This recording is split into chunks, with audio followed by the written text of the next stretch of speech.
सबसे बड़ी खबर, जहां सहायक शिक्षक के नाबालिग छात्रा से छेड़खानी मामले को शिक्षा विभाग ने गंभीरता से लिया है।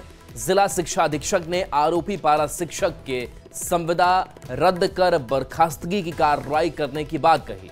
इसके लिए उन्होंने प्रखंड शिक्षा प्रसार पदाधिकारी को पत्र लिखकर 3 दिन में बर्खास्तगी की अनुशंसा रिपोर्ट मांगी है। बता दें कि गुरुवार को उत्क्रमित मध्य विद्यालय आमचोरा में कार्यरत पारा शिक्षक पर इस विद्यालय की नाबालिग छात्रा ने छेड़खानी करने का आरोप लगाया था और शिक्षक की अश्लील चैट को भी वायरल किया था। मामला सामने आने के बाद ग्रामीणों ने विद्यालय के बाहर जमकर हंगामा किया था। साथ ही आरोपी की जमकर धुनाई की और 2 घंटे तक बंधक बनाकर रखा। ग्रामीणों ने आरोपी को चेतावनी देकर छोड़ दिया था। शिक्षक से इस तरह की उम्मीद नहीं की जा सकती थी, लेकिन जब इसकी पुष्टि हुई तो मुझे भी काफ़ी ख़राब लगा कि एक छोटी बच्ची के साथ उस तरह का व्यवहार, कुव्यवहार करना, दुर्व्यवहार करना, ये सब गलत है। हम लोग उसको बर्खास्तगी तक ही कार्रवाई करेंगे, उससे नीचे तो नहीं करेंगे।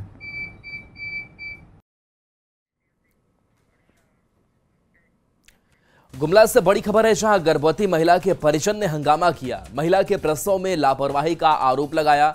महिला को खून नहीं चढ़ाने का आरोप लगा। पुलिस ने मामले को शांत कराया है। ब्लड सेंटर ने लाइसेंस नहीं होने की बात कही है। लाइसेंस नहीं होने के कारण रोक लगाई गई है। सदर अस्पताल का यह मामला सामने आया है। तो गुमला से ये बड़ी खबर, जहां गर्भवती महिला के परिजनों ने हंगामा किया। महिला के प्रसव में लापरवाही हुई, यह आरोप लगाया। महिला को खून नहीं चढ़ाने का आरोप लगाया। ब्लड सेंटर ने लाइसेंस नहीं होने की बात कही और लाइसेंस नहीं होने के कारण रोक लगाई गई। मेरी बहन को हालत खराब होते गया।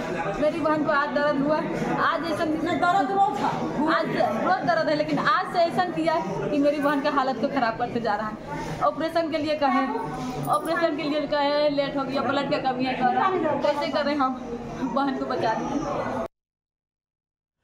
और गिरिडीह से बड़ी खबर, जहां आईएसआई की जमीन पर कब्जे की कोशिश हुई। भूमाफियाओं ने दिन दहाड़े बाउंड्री तोड़ी। करीब 60 फीट बाउंड्री की ध्वस्त कर दी। तत्काल भारत सरकार को सूचना दी गई है।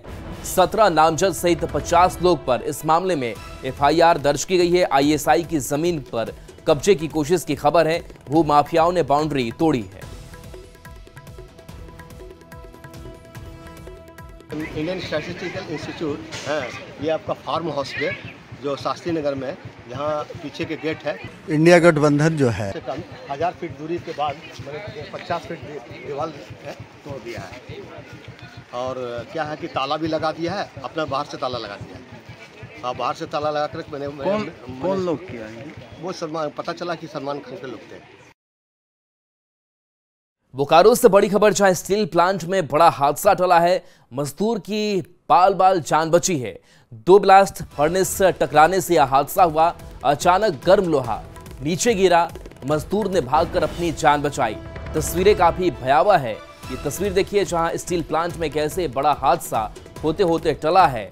मजदूर की बाल बाल इसमें जान बची है। मजदूर भी आपको दिखाई दे रहा होगा, जैसे ही ये हादसा होता है वैसे ही वो दूर भागता है। मजदूर की बाल बाल जान बचती है। देखिए कैसे खुद को आग की लपटों से वो बचाता हुआ खुद को दिखाई दे रहा है। तस्वीरें काफ़ी डराने वाली है, लेकिन मजदूर ने भी बहादुरी दिखाई। और देखिए जो खबर सामने आई है और बताया जा रहा है कि 2 ब्लास्ट फर्नेस टकराया और इसी से हादसा हुआ। ये देखिए चिंगारी किस तरीके से इस मजदूर की ओर आती है और ये आग से वो बचने की कोशिश करता है और कुछ ही सेकंड में उसे जैसे ही लगता है कि यह हादसा होने को है, वो तुरंत वहां से भागता है। ये बड़ा हादसा हुआ है। अचानक गर्म लोहा कैसे नीचे गिरता है, उसकी ये तस्वीर सामने आई है।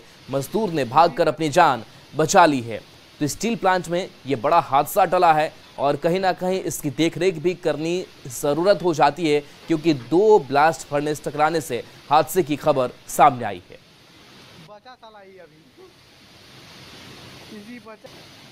और चाईबासा से बड़ी खबर, जहां मालगाड़ी का इंजन बेपटरी हो गया।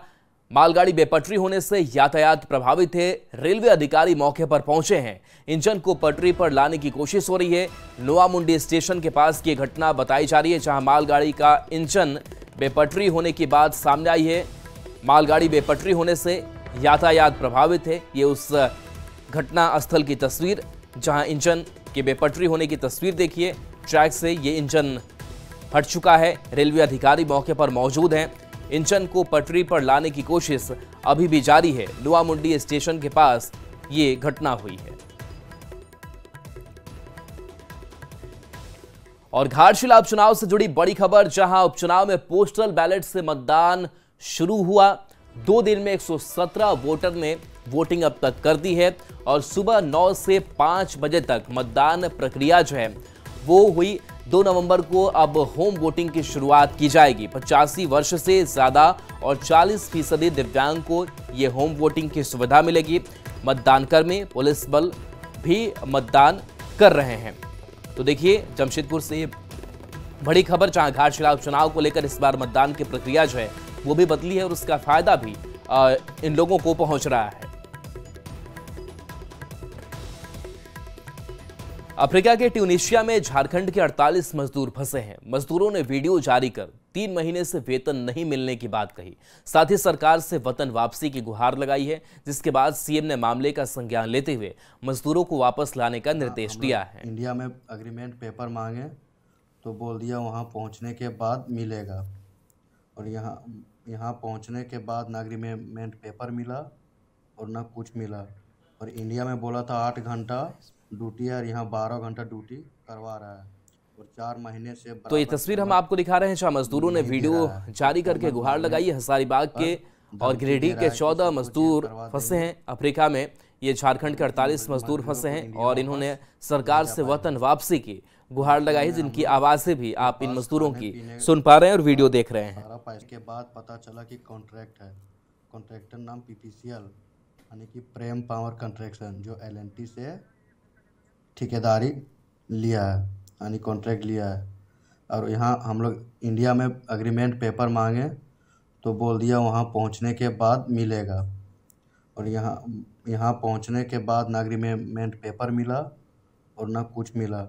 और इंडिया में बोला था 8 घंटा ड्यूटी है और यहाँ 12 घंटा ड्यूटी करवा रहा है और 4 महीने से बराबर पेमेंट नहीं दे रहा है, और पेमेंट मांगने पर धमकी दे रहा है कि सबको जेल कर। चाईबासा में थैलीसीमिया पीड़ित बच्चों के HIV संक्रमित पाए जाने की जांच जारी है। स्वास्थ्य मंत्री एक्शन में दिख रहे हैं। बर्खास्तगी और निलंबन की कार्रवाई जारी है और इसी बीच विपक्ष ने सरकार में सिस्टम चरमराने के भी आरोप लगाए। पूरी खबर इस रिपोर्ट में आपको दिखाते हैं।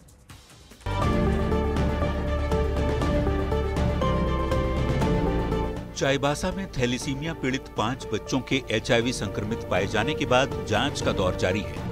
मामले की गंभीरता को देखते हुए स्वास्थ्य मंत्री इरफान अंसारी खुद चाईबासा पहुंचे और ब्लड बैंक के साथ सदर अस्पताल का भी जायजा लिया। पूरे मामले में एक्शन लेते हुए स्वास्थ्य विभाग ने चाईबासा ब्लड बैंक के टेक्नीशियन मनोज कुमार को बर्खास्त कर दिया है। सिविल सर्जन और ब्लड बैंक के प्रभारी को पहले ही निलंबित किया जा चुका है और पिछले 6 दिन से उच्च स्तरीय जांच टीम की कार्रवाई भी जारी है। इस मामले में जिले के civil surgeon doctor Sushanto Kumar Majhi और ब्लड बैंक के प्रभारी डॉक्टर दिनेश सवैया को निलंबित कर दिया गया था। उसके बाद अब टेक्नीशियन मनोज कुमार को बर्खास्त कर दिया गया है। अब इस मामले में जांच पड़ताल जारी है। स्वास्थ्य मंत्री की माने तो चाईबासा सदर अस्पताल में ब्लड डोनेट का ये मामला 2022-23 का है। उस समय कुल 259 लोगों ने रक्तदान किया था। स्वास्थ्य विभाग ने एक्शन लेते हुए कुल 44 लोगों की जांच कराई है, जिनमें 3 लोग HIV पॉजिटिव पाए गए हैं। उन्होंने जांच के बाद संक्रमण पहले का है या फिर पुराना पुष्टि होने की बात कही। साथ ही इस्तीफा मांगने पर बीजेपी पर निशाना भी साधा। जो थैलेसीमिया पेशेंट है उस परिवार को बोला कि आप लोग बुला के लाओ, किसी आप लोग ब्लड लिए। तो 44 लोग आए अब तक, जांच हम लोग कराए, जिसमें 3 लोग डिटेक्ट हुए। तो ब्लड कब दिया? तो 2023 में दिया। ठीक है, हमने जांच कराया तो जांच में HIV पॉजिटिव आया बच्चों का। तो आखिर ब्लड दिया तो कहाँ से दिया, क्यों दिया? तो ये सारी बातें जांच में आ रही है। पूरे मामले पर बीजेपी काफी मुखर नजर आ रही है। पूर्व सीएम मधु कोड़ा ने घटना के 10 दिन बाद स्वास्थ्य मंत्री के दौरे पर निशाना साधा और स्वास्थ्य विभाग में व्यवस्था चौपट होने का आरोप लगाया। आज 6 बच्चे जो वहां पर HIV ब्लड चढ़ने से आज उसका जिंदगी बर्बाद हो गया, उसका कीमत, उसका जिम्मेदारी आज झारखंड सरकार नहीं ले रही है, हेमंत सरकार नहीं ले रहा है। मुख्यमंत्री को लेना चाहिए था। आज ये सारे चीज देख रहा है, चरमरा गया है। चाईबासा ब्लड बैंक की लापरवाही से थैलीसीमिया पीड़ित 5 बच्चों के HIV संक्रमित होने के बाद जहां लोगों में गुस्सा दिख रहा है, स्वास्थ्य मंत्री एक्शन में दिख रहे हैं, लेकिन उन पर देर से जागने के आरोप भी लग रहे हैं। जांच जारी है, रिपोर्ट का इंतजार है, लेकिन क्या ये जांच अपने नतीजे तक पहुंचेगी या फिर कागजों और फाइलों में ही उलझकर मुद्दे से भटक जाएगी, इसका सबको इंतजार है। न्यूज़ 18 के लिए चाईबासा से रुपेश प्रधान, रांची से संजय कुमार सिन्हा और जमशेदपुर से आशीष तिवारी की रिपोर्ट।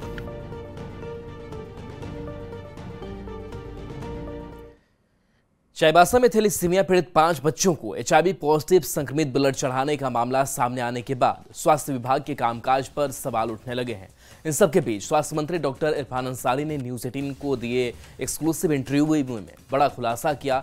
स्वास्थ्य मंत्री ने बताया कि चाईबासा सदर अस्पताल में ब्लड डोनेट का यह मामला 2022-23 का है। उन्होंने पूरे मामले में इस्तीफा मांगने पर बीजेपी पर निशाना साधा। स्वास्थ्य मंत्री डॉक्टर इरफान अंसारी से बात की संवाददाता संजय कुमार सिन्हा ने।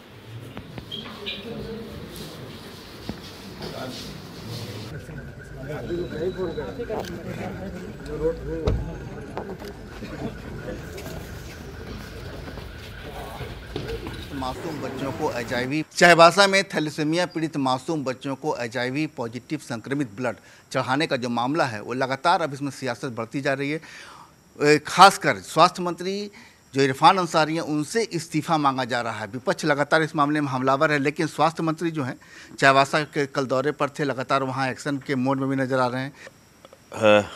हमने जब पता किया, रिपोर्ट में ये बातें क्लियर है कि 259 लोगों ने ब्लड को डोनेट किया। ठीक है, कुछ कुछ तो अब जो पीड़ित होते हैं वो खुद डोनर को लेके आते हैं, और जब जांच किया और जो थैलेसीमिया पेशेंट है उस परिवार को बोला कि आप लोग बुला के लाओ, किससे आप लोग ब्लड लिए, तो 44 लोग आए अब तक, जांच हम लोग कराए, जिसमें 3 लोग डिटेक्ट हुए। HIV पॉजिटिव मरीज ने ब्लड डोनेट किया था, तो वैसी स्थिति में क्या इतने दिनों तक ब्लड जो रखा रहा? ब्लड नहीं रखा रहा। वो ब्लड जब आया तो हम लोग जांच कराया। जांच कराने के माध्यम से पता चला कि दे आर HIV पॉजिटिव। और जो बच्चे संक्रमित हैं जिनका ब्लड अभी हुआ है, ये जानना चाह रहे हैं कि अभी जो ब्लड लिए तब आप ग्रसित हुए कि पहले से आप ग्रसित थे। बहुत सी बातें इसमें आ रही है सामने, तो हमें नहीं लगता कि बहुत बड़ा इशू होगा। हम लोग जांच चल रही है और एक्शन अभी तक आपके विभाग ने या आपकी ओर से लिया गया? बहुत बड़ा एक्शन लिया हम लोगों ने। आरोप लगा तो हम लोग मुख्यमंत्री जी ने ट्वीट किया कि पैसा भेजो, पैसा दो, सस्पेंड करो। मैंने पैसे दिए, मैंने सस्पेंड कराया। कल आप दौरे पर, चाईबासा दौरे पर थे, कल क्या कुछ? बिल्कुल देखिए, शॉकिंग था मैं कि बाहर क्या चल रहा है, अंदर क्या चल रहा है। मैं DC भी थे वहाँ, SP थे, सिविल सर्जन थे, पूरी टीम को हमने बुलाया, एक एक पहलुओं पर हमने जांच किया, तो बातें आ रही है कि ये मामला पुराना था। HIV पॉजिटिव रक्त ब्लड डोनेट हो जाता है, तो क्या कोई ऐसा मैकेनिज्म नहीं है कि आप उसको जांच कीजिए? कोई भी व्यक्ति जा रहा है, ब्लड डोनेट कर रहा है। नहीं, देखिए, बेसिकली मैं आपको कह देना चाहता हूँ, कोई व्यक्ति ब्लड देगा तो हम लोग 5 टाइप ऑफ 5 जांच हम करते हैं, वो कंपलसरी है। बिना उसके आप ब्लड हम नहीं दे सकते, तो ये भी वहाँ हो रहा है। हाँ, लेकिन रही बात कि हाईटेक मशीन, तो वो हम लेंगे। बीजेपी तो कर रही है कि स्वास्थ्य मंत्री सोशल मीडिया पर ऑनलाइन एक्टिव रहते हैं, विभाग कोई एक्टिव नहीं कर पाए। आज उनके बयानबाजी से डॉक्टर से नहीं आ रहे हमारे। हम पैर पकड़ के डॉक्टर को ला रहे हैं झारखंड, भाग जा रहा है डॉक्टर। नहीं, हम लोग नहीं करेंगे सर, इतना खराब माहौल कर दिया है लोग यहाँ। और मैं वादा करता हूँ वो बच्चे लोग हम सर्वाइव करा लेंगे। बच्चा है, सर्वाइव करा लूँगा मैं, ठीक कर लूँगा उन लोगों को। HIV पॉजिटिव बच्चे सर्वाइव होंगे? नहीं, स्टेज पर है। किस स्टेज पर हम लोग पकड़े हैं, किस फेज पर पकड़े हैं, तो 4 बच्चे हैं तो वो तो सर्वाइव मैं करूँगा। एक बच्चे जो पुराना हिस्ट्री बता रहे हैं, जिसके कारण ये मामला आया, फ्लैश हुआ, तो उसको भी हम लोग देख रहे हैं। और हायर जितना खर्च होगा हम लोग बेयर करेंगे, लेकिन ठीक करवाएंगे बच्चों को। तो स्वास्थ्य मंत्री इरफान अंसारी ने बड़ा बयान दिया है न्यूज़ 18 पर। उन्होंने ये कहा है कि वास्तव में चाईबासा का जो मामला है, जो ब्लड डोनेट का मामला है, HIV संक्रमित जो पॉजिटिव है, वो ब्लड जो डोनेट किया गया उस मामले में ये मामला 2022-23 का बता रहे हैं। कैमरा प्रभाकर के साथ संजय कुमार सिन्हा, न्यूज़ 18 रांची। रांची समेत पूरे राज्य में बारिश के कारण मौसम में बदलाव देखने को मिल रहा है। बारिश के कारण ठंड का एहसास भी हो रहा है।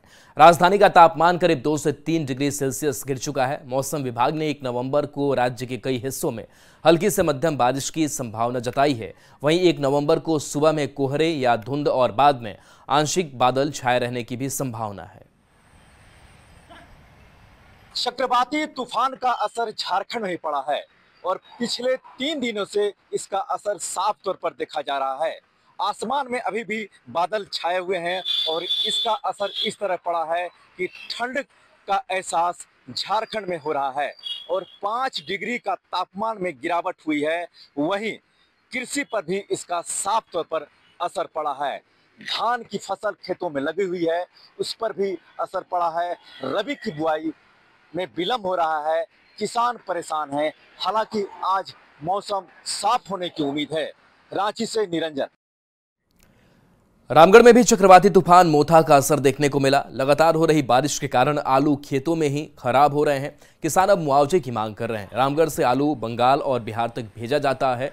किसानों के मुताबिक 45 रुपए प्रति किलो की दर से आलू के बीज खरीदे थे, लेकिन बारिश ने उनके सपनों पर पानी फेर दिया है। चक्रवाती तूफान मोंथा के कारण रामगढ़ जिले के किसानों को काफ़ी परेशानियों का सामना करना पड़ रहा है और इस वक्त मैं मौजूद हूँ दुलमी प्रखंड के बीर होन्हे गांव में। आप देख सकते हैं आलू की फसल जो है यहाँ पर पूरे तरीके से बर्बादी के कगार पर पहुँच चुकी है, यानी कि आलू की फसल नष्ट हो सकता है। किसान देख सकते हैं काफ़ी चिंतित है। इनका कहना है कि 45 रुपये प्रति किलो के दर से इन्होंने आलू का बीज खरीदा था और इन्हें काफ़ी उम्मीद थी कि इस बार आलू की फसल अच्छी होगी, लेकिन देख सकते हैं कि किस तरह से आलू जो है खेतों में ही खराब हो गया है। इसका मुख्य कारण है मंगलवार देर शाम से लगातार हो रही बारिश और ये बारिश जो है देख सकते हैं इसके कारण जो पूरे खेत जो है गीले हो गए हैं, कीचड़ हो गया है। ऐसे में फ़िलहाल आप किसानों से हम बात करेंगे, वो बताएंगे कि क्या कारण। क्या आपका नाम है? अर्जुन महतो। क्या दिक्कत हो रही है? आलू का फसल नहीं उपज पा रहा है, गल गया बारिश के कारण। हाँ, बारिश के कारण। कितना में लगाए थे आलू आप? 45 रुपये। 45 रुपये किलो? 45 रुपये केजी आलू लिए, लेकिन पानी बारिश के कारण आलू पूरा गल गया। तो हमको सरकार की तरफ से हमको कुछ मदद चाहिए। पढ़ाई लिखाई तब ही में खर्चा मेरा निकलता है। इसी खेती से निकलता है? हाँ, बाल बच्चा का। तो लेकिन आलू अब नहीं हो पाएगा? नहीं हो पाएगा, पूरा गल गया। तो कुछ हमको मदद चाहिए। तो उसका हमारा सब गल गया तो उपाय हमारा चारा देना चाहिए। अच्छा, मतलब आलू खराब हो गया? हाँ, आलू खराब। महंगा आलू खरीदे लेकिन आलू खराब हो गया बारिश के कारण ना? बारिश के कारण। हाँ। तो खेतों में देख सकते हैं आलू की फसल है वो लगभग खराब हो गया है। अब ये चाहते हैं कि जो सरकार है उन्हें इसका मुआवजा दे, क्योंकि दुलमी प्रखंड जो है ये खेती किसानी वाला प्रखंड है और इसी पर किसानों का यहाँ जीविका चलता है। लेकिन जो मोथा जो चक्रवाती तूफान है उसने आलू के फसल को पूरे तरीके से नष्ट कर दिया है। ऐसे में जो किसान जो इस बार अच्छा फसल होने का उम्मीद जता रहे थे, वो उनके उम्मीदों पर मोंथा तूफान ने पानी फेर दिया है। जावेद खान, न्यूज़ 18 रामगढ़। खबर जामताड़ा से, जहां भूकंप से निपटने के लिए एनडीआरएफ ने मॉक ड्रिल कराया। समाहरणालय स्थित प्रशिक्षण भवन सभागार में एनडीआरएफ 9वीं वाहिनी की टीम ने 2 दिवसीय कार्यक्रम का आयोजन किया था। कार्यक्रम के अंतिम दिन जिला स्तर और अन्य आपदाओं को लेकर मॉक अभ्यास का आयोजन किया गया। डीसी एनडीआरएफ के सहायक कमांडेंट, अन्य प्रशासनिक अधिकारियों और स्कूली बच्चों आदि की मौजूदगी में कार्यक्रम की शुरुआत हुई। मॉक ड्रिल में टीम ने भूकंप आने की स्थिति में त्वरित प्रतिक्रिया, राहत और बचाव कार्य का जीवंत प्रदर्शन किया। के आलोक में हम लोगों के द्वारा मॉक ड्रिल भी कराया गया है, जिसमें स्कूली बच्चे मौजूद थे, प्रशासन के अधिकारी मौजूद थे और समाहरणालय में जितने भी कर्मीगण हैं वो सभी मौजूद थे। इसके साथ साथ जामताड़ा जिला के अन्य जो जनता थी वो भी उपस्थित थी। मुख्य उद्देश्य यही था कि हम लोग किस प्रकार आपदा में अपने आप को सुरक्षित रखते हुए बाकी की मदद करें, किस सही तरीके का अनुपालन करते हुए हम लोग जो है आपदा में अपनी भागीदारी निभाएं। इस बार अर्थक्वेक सिनेरियोज पे ये मॉक ड्रिल जामताड़ा डिस्ट्रिक्ट में किया गया। इसका मेन पर्पस था कि हमारी जो जामताड़ा की जो प्रशासन के लोग हैं और जो यहाँ मैकेनिज्म है डिजास्टर मैनेजमेंट का, उसकी तैयारी के थे। तो यहाँ पर जो आपने देखा आज 2 दिन से हमने इस पर टेबल टॉप एक्सरसाइज और मॉक ड्रिल कंडक्ट की। तो इसमें हमने पाया कि डिस्ट्रिक्ट जो है तैयार है आपदा के लिए, विभिन्न तरह के आपदाओं में ये काम कर सकते। और चलिए एक छोटे से ब्रेक का वक्त है, जल्द वापस आते हैं।